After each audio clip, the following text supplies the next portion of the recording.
करवा देते। बामन भगवान ने कहा शादी करने में बहुत मेहनत है, तो क्या है पत्नी के लिए कमा करके धन लाओ, हम तो कर नहीं सकते। बलि ने कहा टेंशन मत लो, सारा धन हम देंगे। उसने कहा ठीक है, तुम धन तो नहीं दोगे, बच्चे का जन्म होगा। बोला हाँ, बच्चे का धन कौन देगा, सब कुछ हम देंगे, आप सोचने की जरूरत नहीं है। बड़ा सुंदर प्रश्न किया बामन भगवान ने। तो सारे कुछ तो दे सकते हो, लेकिन बताओ कि जब बच्चे मर जाएंगे तो रोएगा कौन, ऐसा प्रश्न किया। तब बलि ने कहा रोना तो तुमको ही पड़ेगा, जिसका बेटा होता है वही रोता है। बामन भगवान ने कहा माफी चाहता हूं, मैं तो मुझे रोना भी नहीं आता है, हम शादी विवाह नहीं करेंगे। बहुत जब जिद करने लगे तो बामन भगवान ने कहा देना ही चाहते हो आप, तुम्हें एक चीज दे दो, क्या कि 3 पग भूमि दान दे दो मुझे, 3 पग भूमि का दान दे दो। राजा बलि हंसने लगे, क्या तुझे ब्राह्मण का ब्राह्मण नहीं हो गए, बामन का बामन नहीं हो, तुझे मांगना भी नहीं आता। अरे मैंने सोचा तुम अच्छे चीज मांगोगे, तो मांगने का समय आया तो तूने कहा 3 पग भूमि दान करो। बामन भगवान ने कहा एक बात और बताऊं, मुझे 3 पग भूमि अपने पांव से चाहिए, तेरे पांव से नहीं चाहिए। गजब के व्यक्ति हो भाई, छोटे छोटे पांव है, कितना दान से भूमि मिलेगा। ना ना ना, हम अपने पांव से नहीं, हम अपने पांव से लेंगे। ठीक है, संकल्प किया, अजय संकल्प लिए। शास्त्र कहता है बामन भगवान ने अपने विराट रूप को बढ़ाया है आज, और विराट रूप को जब बढ़ाया है तो अंतरिक्ष को छू गया है, आकाश को छू गया। और जैसे आकाश को छुआ है, चमत्कार ये हुआ कि बलि देख करके आश्चर्य हो गए कि क्या हो गया।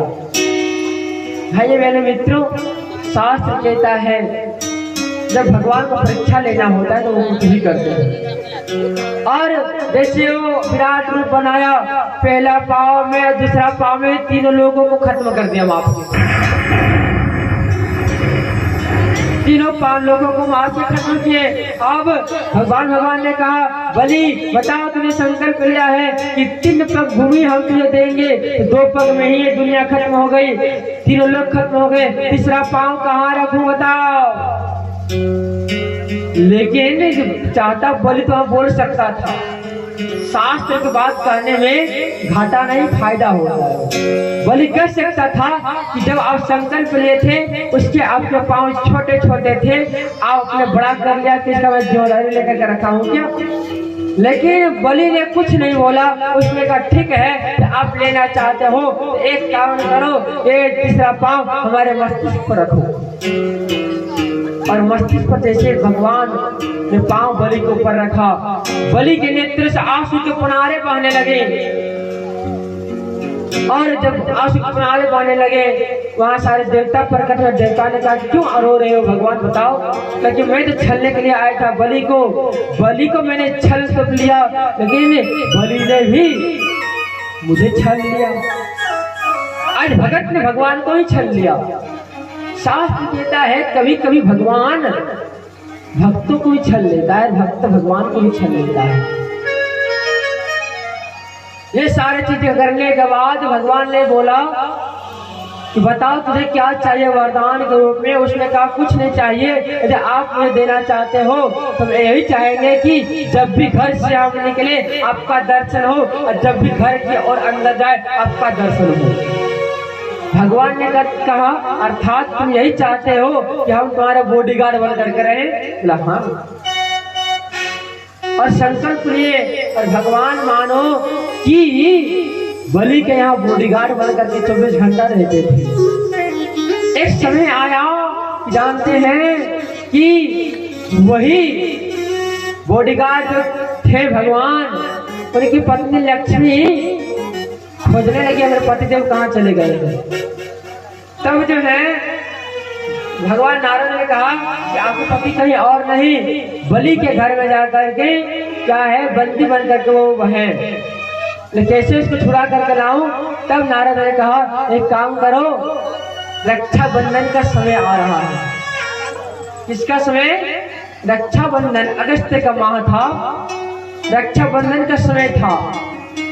नारद ने कहा एक काम करो, जाना और जाके बलि को अपने भाई बनाना और जाके राखी बांधना। तो राखी बांध दोगी तुम तो बलि कहेंगे कि बहन मांगो तुझे क्या चाहिए, तो तुम कहना कि इस बॉडीगार्ड से मुझे प्रीत हो गया, प्रेम हो गया, इससे शादी करवा दो। शादी करवा देंगे, फिर अपने पति को तुम लेकर के आ जाना, काम बराबर। बोला ठीक है। गए, हाथ में बांधे राखी, जैसे बहन मांगती है आज के जमाने में, भैया पूछते हैं बेटा बहना क्या चाहिए, तो दादी बहना क्या चाहती है, बोल दे सलवार सूट चाहिए, ये कान का चाहिए, नाक का चाहिए, लेकिन ऐसा चीज मांगो जिससे देवता भी प्रसन्न हो जाए। मांगे। बलि ने कहा ठीक है, विवाह तेरे सर मैंने करवाया, और उसी समय से रक्षाबंधन का प्रक्रिया चलते हुए आ रहा है। ये सारे कथाओं को आज बड़े धूमधाम से सुने। कहा कि जब भगत को परीक्षा लेने के लिए भगवान जाते हैं तो कभी कभी भगवान